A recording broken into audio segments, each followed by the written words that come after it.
everyone. It is Tuesday, August 1st, 2017, and it is time for another installment of True Story Tuesday, where I talk about some of my adventures in teaching and what it taught me as an educator.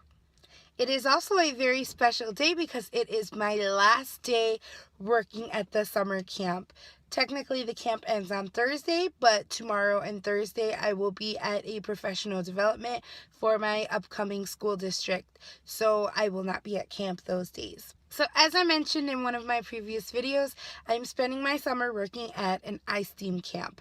Today is my last day, so I decided for my True Story Tuesday, I would honor the camp by telling you a story that happened just this summer. So one of the groups at the camp is between the ages of 10 and 12, and that's getting towards middle school. And I have come to realize that I am definitely more geared towards primary rather than middle school. And so all summer I had this group, and I had been having trouble with them because they're just so sassy and they're just so not afraid to tell you off.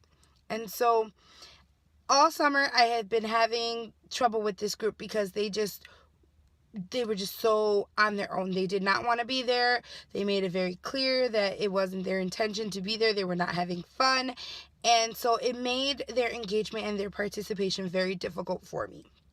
And so every week I was trying to find activities that would keep these kids interested and engaged and excited to be at camp. And it just, at first they would be engaged and then they would lose interest. And so it just wasn't happening. And so last week we did Arts Week. And I had a little extra time after our lesson, so I needed to find a time filler. And so I thought about the different medias of art, and so we talked about it together, and we talked about what makes art and what makes someone an artist. And we came to the conclusion that artists are people who put a lot of time and effort practicing their craft. It's not just something that you just wake up and say, I'm going to be a famous sculptor, or I am going to be the world's greatest chef. That doesn't happen. You have to put work into it, and you have to really try your best to get better and to be at the top of your game. So we had some time at the end of the lesson, and so I decided to give them a research project. We were in a computer lab, and so we talked about different medias of art besides playwrights or acting or painting or music or dance. They came up with some really good examples of people who had to really practice their art in order to become successful at it. Spur of the moment, I just went ahead and came up with this activity. I allowed them to go on the computer, and they had to do some research for me. And in that research, they had to find 3 medias of art, and for each of those 3 mediums of art, they had to find one person that they felt was really influential, and they had to find why that person was influential. They had to find the birth and death dates, and if they were still alive, they could describe that they were still alive, some of the reasons that they chose that person, and they had to come up with a question that they would ask that person if they were to meet that person. I originally thought that these kids were not going to like it. I thought to myself, oh my God, they are just going to really give you a hard time about this. They're going to fight you every step of the way.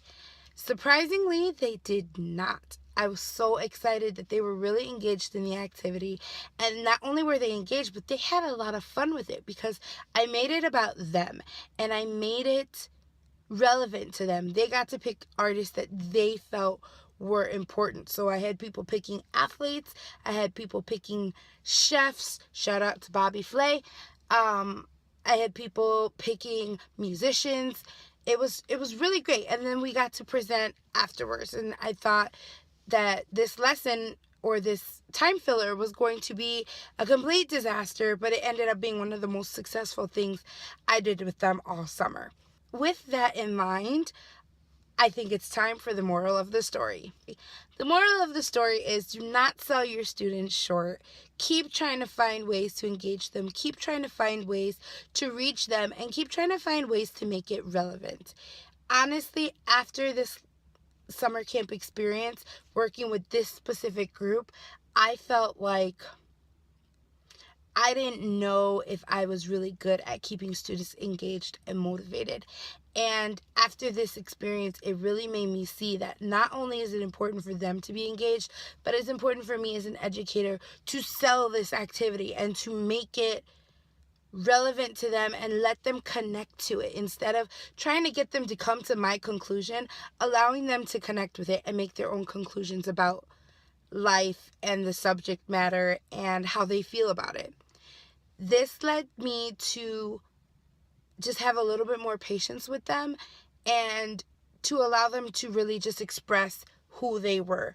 And I feel like if you allow your students to do that, they're more likely to try because they will be motivated and they will feel valued. And at the end of the day, doesn't everybody want to feel valued?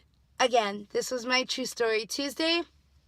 Please like, subscribe, and comment below for more videos. If you have any thoughts about my true story, please feel free to comment them below. Also, keep an eye out on Wednesday and Thursday. I will definitely be vlogging my professional development. I'm taking you with me and letting you see what it's like from the very beginning, starting at a new school district, new school, all over from scratch.